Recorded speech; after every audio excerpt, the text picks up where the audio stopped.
Hey, welcome back to the Dreaming Tree Presents. Here presenting a wine selection as well as a live concert by Dave Matthews Band. This episode we have the 14 Hands Cabernet Savignon.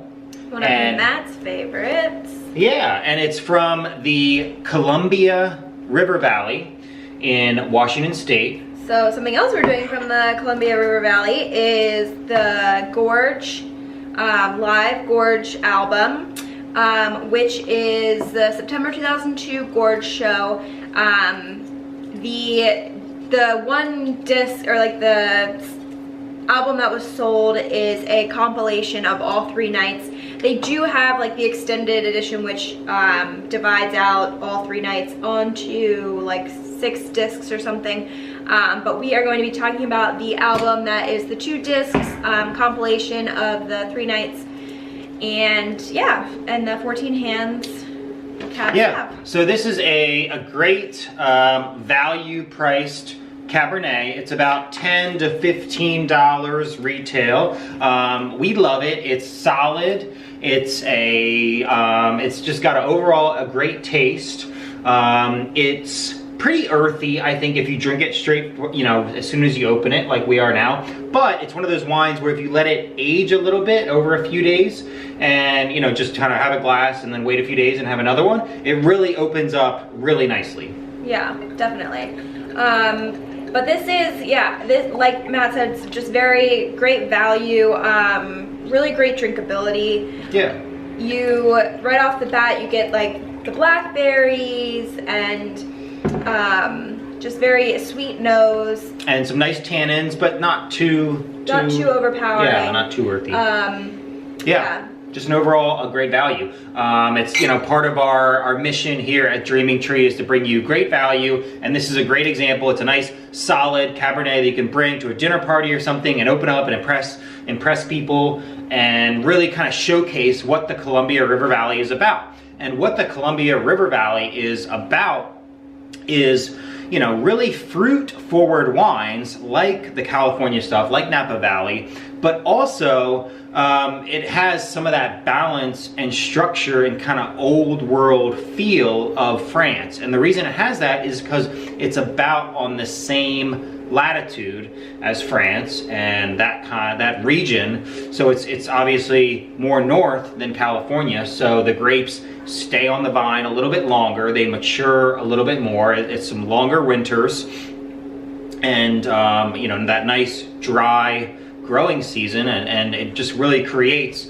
a nice change of pace from your typical California cabs. Yeah, if you're used to the Napa cabs, I would definitely recommend checking out anything from the Oregon and Washington State areas, and their Pinot Noirs as well.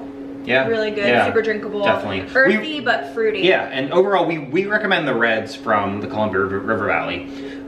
So yeah, here we go. Yeah, so diving into the Gorge, we just kind of put up here some highlights. I mean, the whole album is in general just highlights from the 3 nights.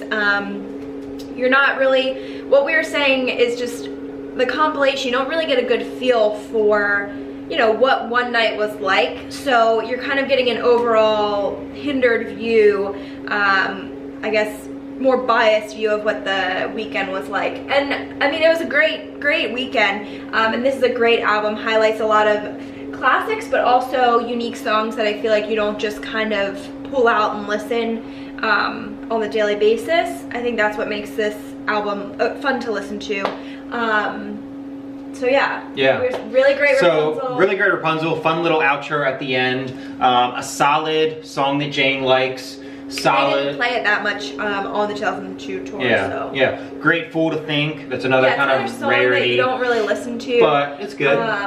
So if you're just get this album and dive into some of the songs you don't really listen to that much. Yeah, really great version of You Never Know. Nice little drumstick solo on the beginning.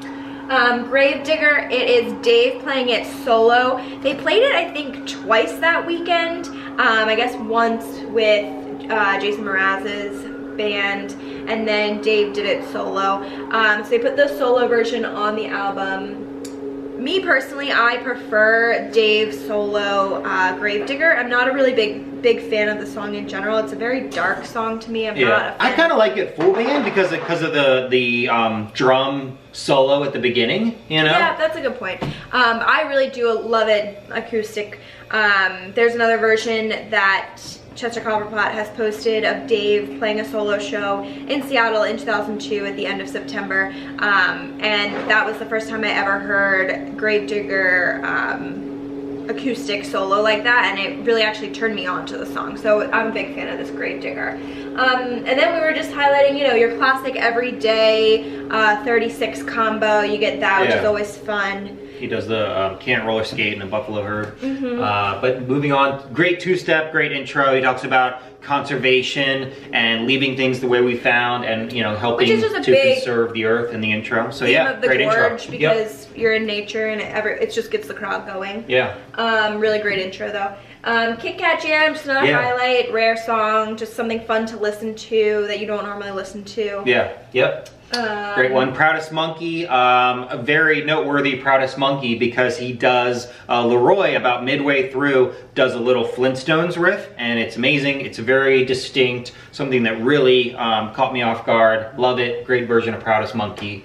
And yeah, that's it. Overall, great weekend, solid shows. It's a great showcase of the Columbia River Valley, the Gorge. Anyway, hopefully you guys can get out to the Gorge sometime. Amazing venue. Kind of like how the 14 Hands is a great showcase of Cabernet Savignon and supporting a great wine region and getting out there and supporting the great outdoors and Mother Nature. Anyway, here's to supporting great wine. Here's to supporting live music. Dreaming Tree out.